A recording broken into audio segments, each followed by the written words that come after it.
যে আমি এই জনপদের একজন মানুষ, আমি জানি এই জনপদে কি সমস্যা আছে, কি সম্ভাবনা আছে, কি সীমাবদ্ধতা আছে।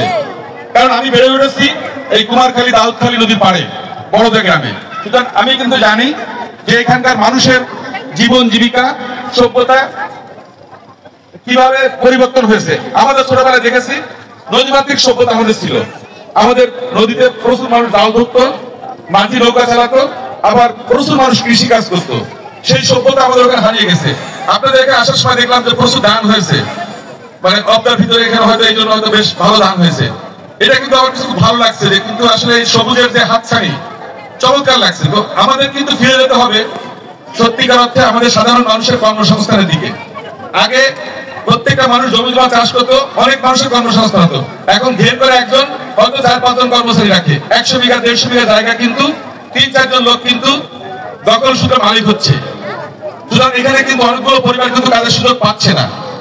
তো আমরা চেষ্টা করবো যে আগামীতে যাতে বেশি মানুষ কর্মসংস্থানের সুযোগ পায়, সেটার জন্য আমাদের কাজ করতে হবে। এবং আমাদের কৃষকদের জন্য আগামীতে আমাদের ফার্মার কার্ড নিয়ে চিন্তা ভাবনা আছে যে কৃষকরা যেন ন্যায্য মূল্যে সার পায়, তারা যেন কৃষি উপকরণ পায়, বীজ পায়। এই জন্য আমরা ফার্মার কার্ডের মাধ্যমে সেগুলো বিতরণ করব। তো আমাদের এই দক্ষিণাঞ্চলে অন্যতম সমস্যা হচ্ছে লবণ পানির সমস্যা। আমরা মনে করি উপকূলের মানুষকে লবণাক্ত থেকে বাঁচাতে হবে, তাহলে তারা কিন্তু ঘুরে দাঁড়াতে পারবে। আমাদের জনপদের সন্তানদেরকে শিক্ষা যদি আমরা ভালোভাবে তাদেরকে আগায় নিতে পারি, তাহলে তারা কিন্তু জাতীয় পর্যায়ে কর্মসংস্থানের সুযোগ করে নিতে পারবে। আর আমাদের যে বিশ্বমানের যে সম্পদগুলো আছে আমাদের পাশে আছে আপনার,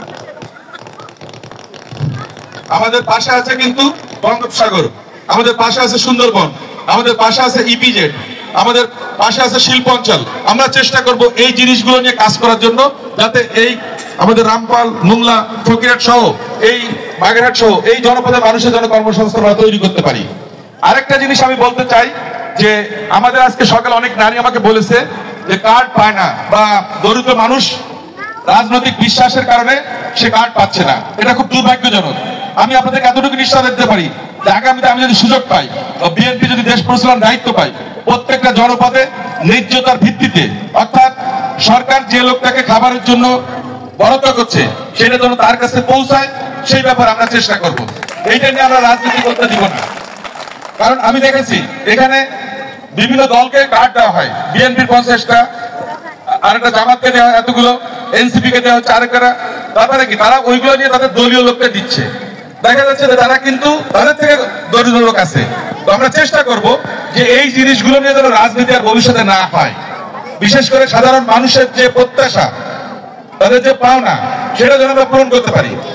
সুতরাং আমি সবশেষে বলবো যে আপনারা আমাদের সাথে থাকুন। আমরা সবাই যদি আগামীতে একসঙ্গে কাজ থাকি, তাহলে দেশটাকে আমরা আগায় নিতে পারবো। আর আমি চেষ্টা করছি যে আপনাদের পাশে থেকে এই কাজগুলোকে আগায় নেওয়ার জন্য, এবং জাতীয় পর্যায়ে যে সুযোগ সুবিধাগুলো আছে এইগুলো আমাদের জনপদের মানুষের জন্য তাদের দৌড়গোড়ায় নিয়ে আসার জন্য আমি চেষ্টা করব। আরেকটা জিনিস গুরুত্বপূর্ণ যে এখানকার মানুষের ভিতর অনেক ধরনের হানাহানি, মারামারি বা এই ধরনের ব্যাপার আছে, বা বিভিন্ন ধরনের ক্ষোভ আছে, অনেকে বলতে পারে না। আমি এতটুকু বলতে পারি, আমি সুযোগ পেলে আপনাদের জন্য সেই প্ল্যাটফর্মটা থাকবে, বলার একটা জায়গা থাকবে যে আপনারা বলতে পারবেন, এবং আমি চেষ্টা করবো সেই সমাধান করার জন্য আপনাকে যে কোনো মূল্যে। কারণ আমি এখানে এসেছি কোনো দুর্বৃত্ত তৈরি করার জন্য না, ডাকাত তৈরি করার জন্য না, মাদক কারবারের জন্য না। আমি এসেছি এখানে আমাদের জনপদের, আমাদের সন্তানদের জন্য, আগামী প্রজন্মের জন্য, তারা যেন একটা সুন্দর পরিবেশ পায় বেড়ে ওঠার জন্য।